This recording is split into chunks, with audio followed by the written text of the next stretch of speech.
Ang World Vision ay nagse-celebrate ng Christmas sa kanilang community. Ay nagbibigay sila ng mga Noche Buena package sa mga batang tinutulungan nila.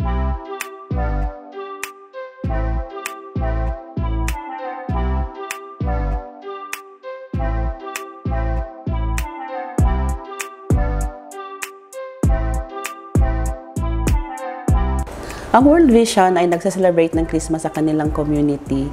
Ay nagbibigay sila ng mga Noche Buena package sa mga batang tinutulungan nila. So, ang Noche Buena package ay merong laman na spaghetti, mga macaroni at ibang mga ingredients for the spaghettis, no? Kasi ito yung ang gusto talaga ni World Vision na lahat ng mga kabataan sa kanilang area ay may pagsasaluhan ngayong darating na Pasko.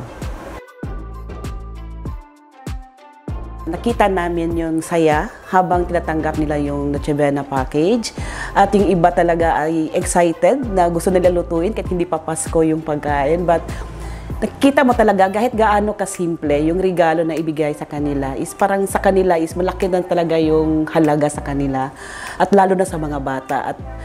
At alam natin, ang mga bata, pag sinasabing spaghetti, yun talaga ang pinaka-paborito din nila. Bilang kami din mga staff, nakikita din namin kung gaano sila kasaya.